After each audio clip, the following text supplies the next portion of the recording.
Hola, hola, estamos en un nuevo capítulo. Hoy día vamos a abordar un tema que yo creo que a las mamás y los papás les va a interesar mucho, que tiene que ver con el déficit atencional. Esa palabra tan misteriosa que quizás ustedes ya han escuchado de parte de las educadores o educadoras, de los médicos, y que uno muchas veces no sabe cómo sostener, digamos, en qué consiste esto. Cuando dicen que un niño es hiperactivo, cuando dicen que existe un niño Ritalin, como les llamaban antes. Bueno, hoy día les quiero explicar de eso.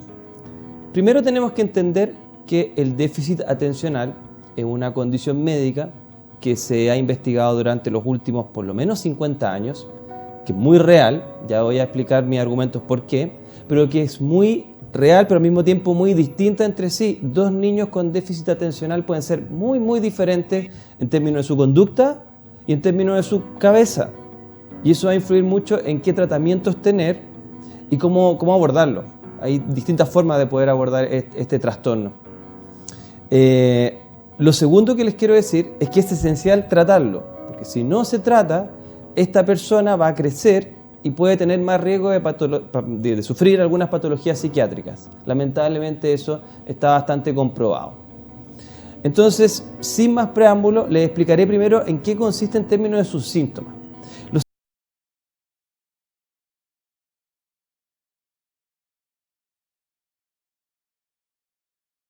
Uno es la impulsividad.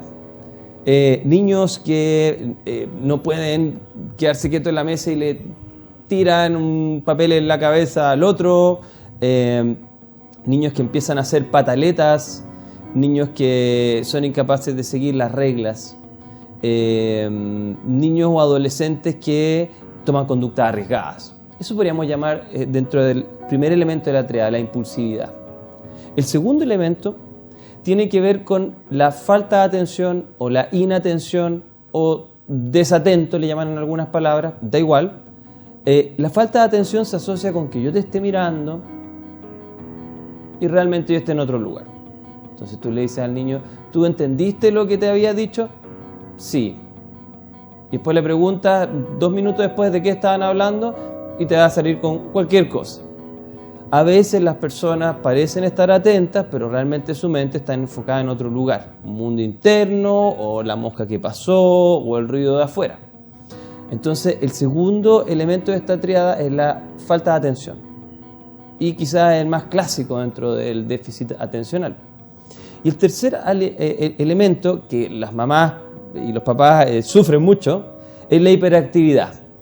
Es esto de que no se puede, se está moviendo todo el rato, está moviendo los pies, o está haciendo así. En casos extremos, literalmente no se puede quedar quieto a ninguna hora, y eso genera un desgaste en todos los cuidadores. Entonces tenemos estos elementos que comprometen la triada. No tiene por qué tener un niño o un adolescente los tres, pero es importante que tenga al menos 2 de ellos, por ejemplo. Desatención, hiperactividad, impulsividad. Ahora, a partir de estas características, se han hecho subtipos de déficit atencional. El primer subtipo es el tipo desatento, donde está principalmente este tema de la falta de atención, que a su vez, este subtipo clínico se divide en 2. Uno es el hecho de que la persona no atienda, que es lo que acabo de explicar. Y el otro es que tenga atención selectiva. Jugar el videojuego. Él puede estar 5 horas jugando el videojuego, pero no es capaz de leer una página de un libro que le dieron como tarea en lenguaje. Eso es atención selectiva. Es decir, de que la atención no solamente tiene que ver con que se distraiga, sino que se distrae fácilmente, pero al mismo tiempo es capaz de prestar atención en ciertas cosas que sí le merecen interés. Y eso sí se da muy comúnmente. Y eso no quiere decir de que la persona tenga como una especie de maña o que sea un problema de carácter. Tiene que ver que cuando nosotros estamos interesados en algo hay cierta sustancia que se secreta, que se produce y que hace que sí pueda sostener más tiempo la atención. ¿Ya? Otro subtipo es el tipo hiperactivo. El tipo hiperactivo dentro del déficit atencional tiene obviamente la característica de que no puede quedarse quieto, de que está constantemente en movimiento, de que tiene una serie de tics, por ejemplo. Por ejemplo, mover el pie sin parar, la mano, etc. Ahora, muchas veces también está combinado, que es el tercer elemento dentro del diagnóstico, que tienen elementos desatentos y tienen elementos hiperactivos impulsivos. ese es el más complicado en términos de pronóstico. Entonces, tenemos esta triada, se crean subdiagnósticos, y bueno, ¿por qué siempre hablo niños y niñas? Porque es un trastorno que se manifiesta con mayor prevalencia en la infancia. Infancia desde los 6-7 años. Más o menos 7 años es el momento en que tú te das cuenta ya de que la persona tiene este trastorno. Más o menos un 7, un 8% de los niños al parecer lo experimentan. Ahora, ¿se da más en niños o se da más en niñas? He escuchado eso montones de veces. Depende, pero parece que se da más en niños, o es mucho más diagnosticado en niños.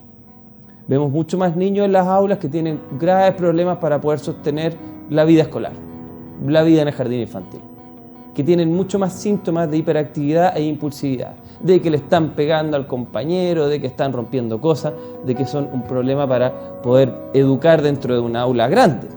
Entonces parece que hay una mayor prevalencia en niños. Otra pregunta es, ¿por qué en esa edad? ¿Por qué no en otra? Bueno, parece que tiene que ver con podas del cerebro. El cerebro va cortando distintas conexiones que son excesivas. Primero, nacemos con un cerebro súper eficiente que es como una esponja que absorbe todo, los primeros años de vida. Y por eso aprendemos rápido el lenguaje y una serie de tareas muy complejas que las vamos a usar toda la vida.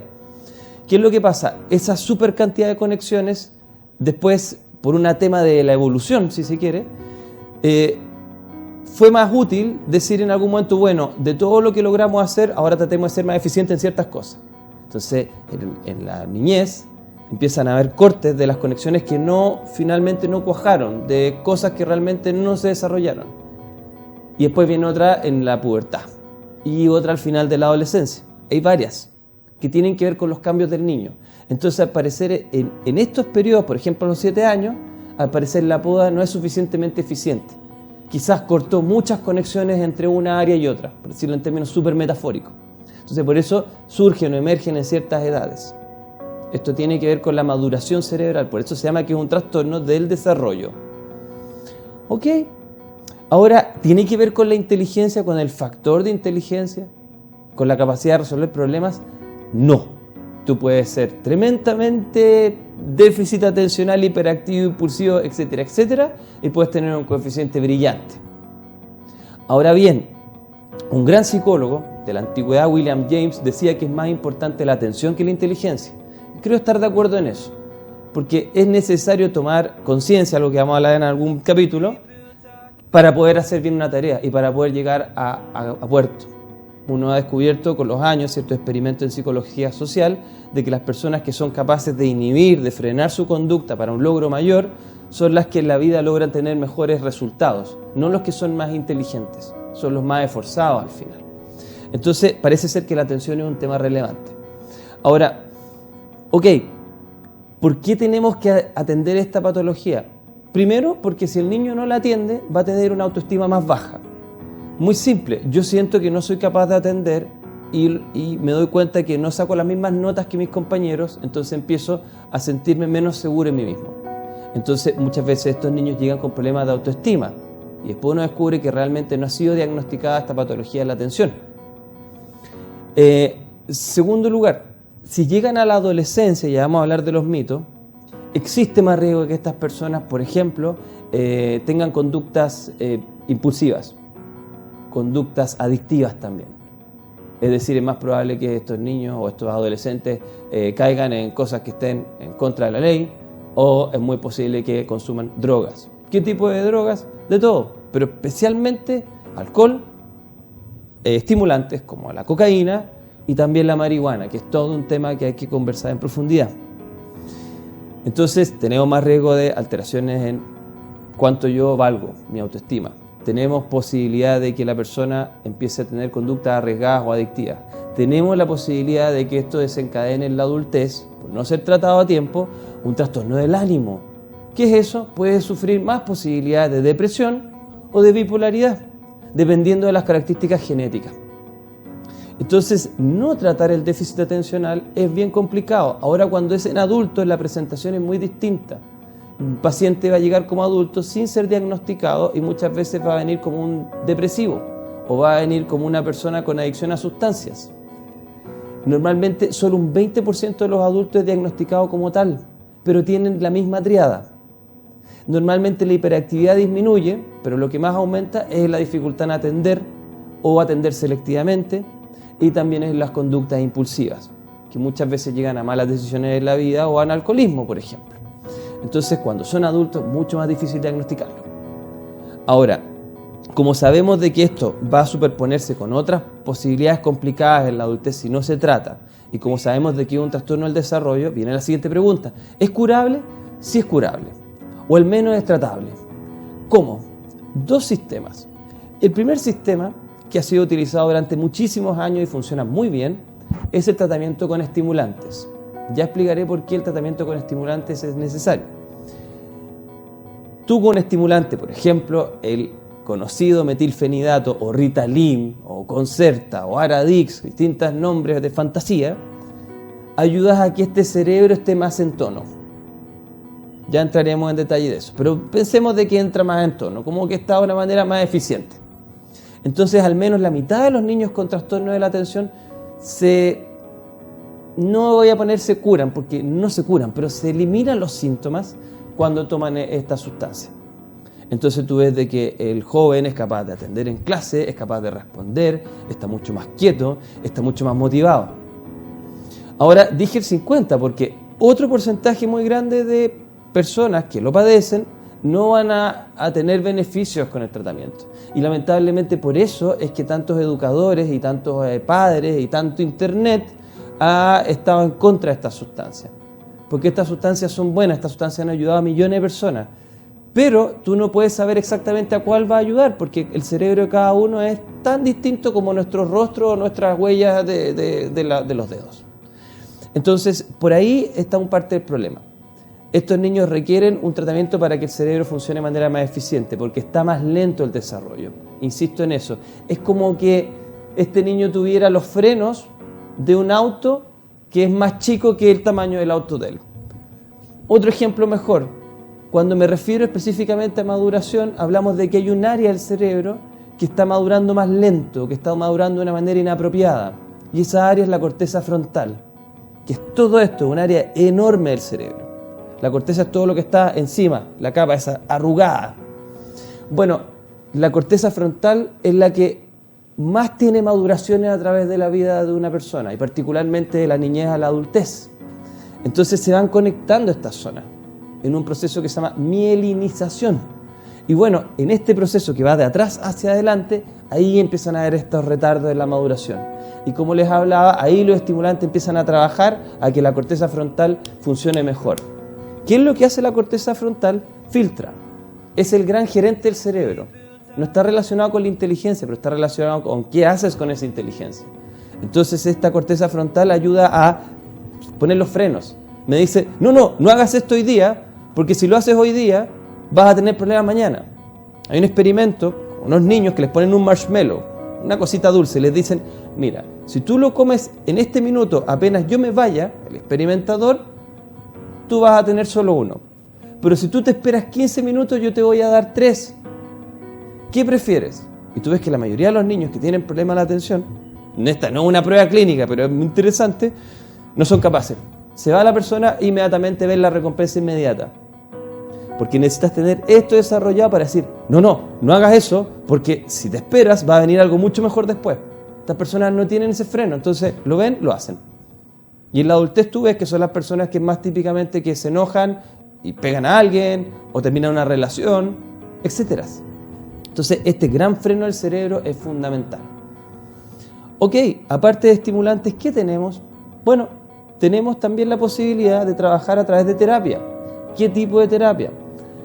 Particularmente la terapia más efectiva desde lo no farmacológico se conoce como neurofeedback. Palabra de otros países para explicar algo que en castellano se llamaría como este trabalengua, neuroretroalimentación. Bueno, ese sistema es tratar de que la propia persona ayude a madurar a su cerebro más rápido. ¿Cómo?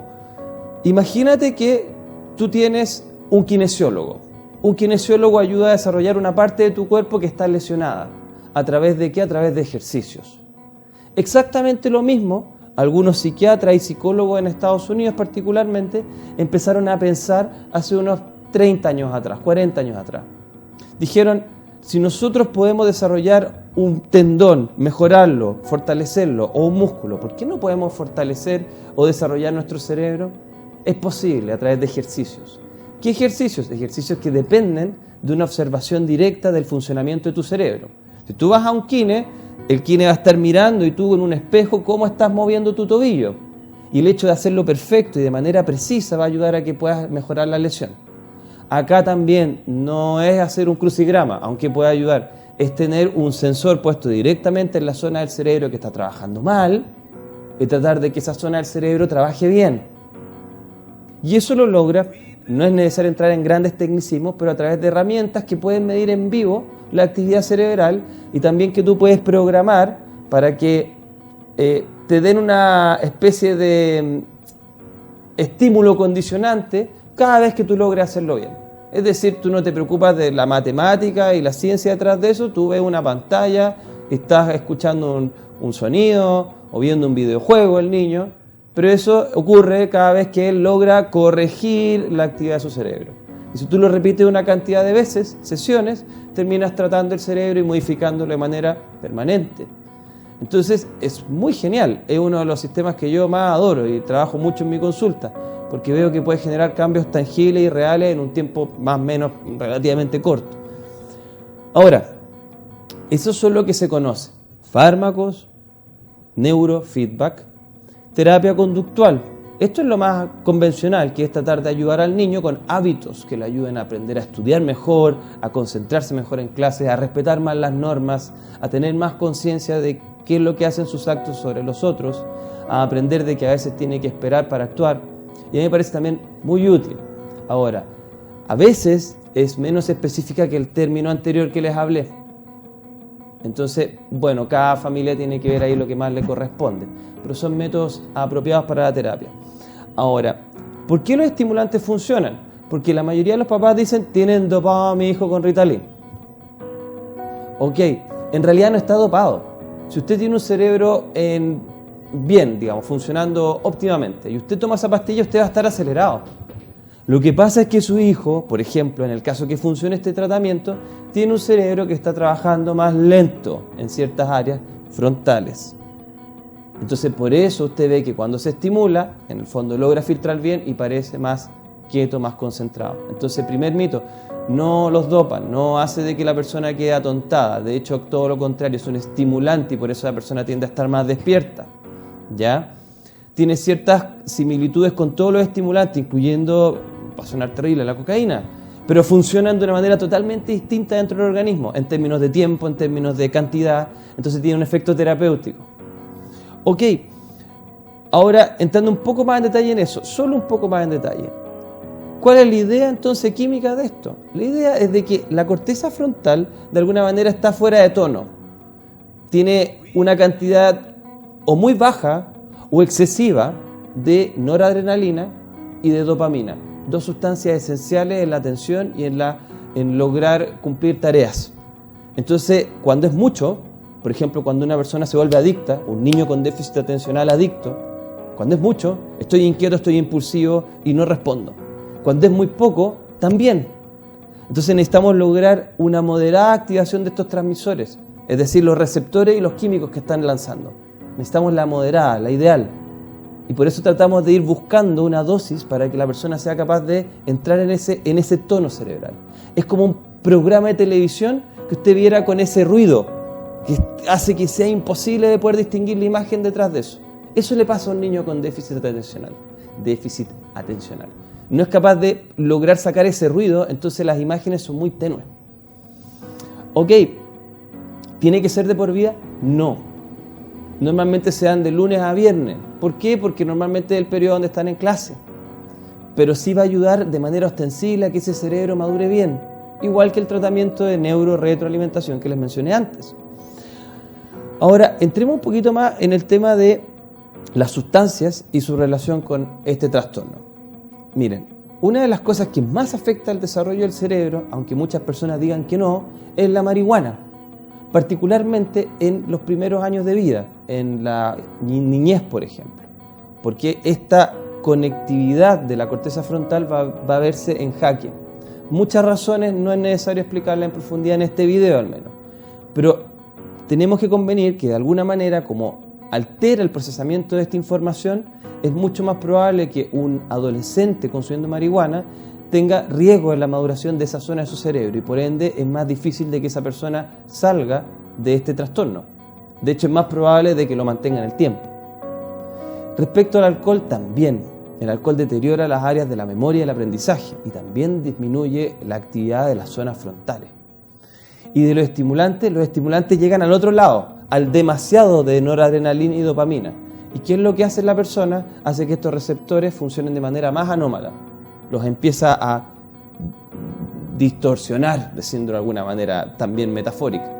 Entonces, estas personas es mucho más probable que se vuelvan adictos. Una persona con trastorno de déficit atencional es más probable que se vuelva adicto a la coca, por ejemplo, desgraciadamente. Entonces, es eso lo que ustedes tienen que entender. Ahora, no es necesario entrar en la dinámica de que hay montones de áreas frontales, porque no es una, hay por lo menos 3 áreas frontales de que están alteradas y que hacen de que sea este niño con déficit atencional y no el otro, y que tenga distinto tratamiento. Pero sí hay que entender de que muchas veces cómo se diagnostica, a través de neurólogos o a través de psicólogos. Los neurólogos van a hacer un examen clínico, los psicólogos generalmente también. Yo agregaría, y Estados Unidos también lo está agregando a través de la FDA, que es la organización que ve los medicamentos y los tratamientos químicos en Estados Unidos, un test cerebral. Yo le sugiero que si usted tiene un niño con trastorno o que usted sospecha que lo tiene, hágale un examen cerebral. Este examen se llama electroencefalograma cuantitativo. Es un electroencefalograma donde se ponen cables en su cabeza, donde se ve la actividad eléctrica y se detecta si la corteza frontal está trabajando mal. Se sabe, por ejemplo, que la actividad de esta zona del cerebro, la que estoy mostrando, que se llama vértex, que está asociada a la zona motora del cerebro, frontal, se sabe que esta franja, esta zona, está actuando lento en las personas que sufren de hiperactividad. Y tenemos cifras, tenemos números estándares, tenemos proporciones que son fácilmente observables a través de este simple examen. Y que podemos claramente determinar si esta persona tiene muy lenta esa zona del cerebro o muy rápida, y eso va a determinar si va a tomar estimulantes o no. Eventualmente 1/3 de los casos van a beneficiarse con otros medicamentos que van a ayudar a disminuir la actividad, no a aumentarla más. Imagínese que una persona tiene mucha actividad y usted hace que más funcionen esos receptores. Esos son los casos donde uno dice, mire, la pastilla no me funcionó para nada. No le funcionó porque efectivamente no fue el diagnóstico preciso. Tiene déficit atencional, pero no es lo que su cerebro necesita. Porque en este caso, este cerebro, en este continuo, de muy poco a mucho, tenía mucho. Entonces, por eso a veces los tratamientos fracasan, por no tener una observación individualizada del tratamiento. Así que lo que yo les quiero dejar como consejo es de que ustedes entiendan primero de que esto no tiene que ver con una pataleta del niño. Sí va a afectar la conducta, pero es algo que tiene que ver con su maduración cerebral, que tiene que ver también con sus genes, muchas veces heredados de sus padres. Segundo, que tenemos que ver que es necesario tratarlo, porque es algo que va a afectar la autoestima y el desarrollo en términos de sus conocimientos de este niño, de este joven. Tercero, de que también es importante considerar de que esto va a dar pie a que tenga una mejor salud mental en general. Si no toma un tratamiento, es posible que más adelante experimente otras cosas que lo lleven a una consulta a un psiquiatra o a un psicólogo. Y cuarto lugar, que es fundamental la observación del niño, y en eso es tan importante el padre, y de su psicoeducación. Y lo último que quiero decir es traten de que sus niños vean menos pantallas, traten de que vean menos internet, porque la mayoría de los niños que estoy atendiendo y que todos mis colegas atienden son personas que están tan sobreestimuladas con una pantalla que eso exacerba los síntomas de desatención. En otro programa podré hablarles más en detalle de por qué los celulares tienen que ser utilizados con mucho cuidado frente a las poblaciones infantiles. Así que me despido agradeciendo este capítulo y esperando todas sus dudas, consultas y preguntas respecto a este u otro interesante tema. Adiós, que estén muy bien. We built our castles in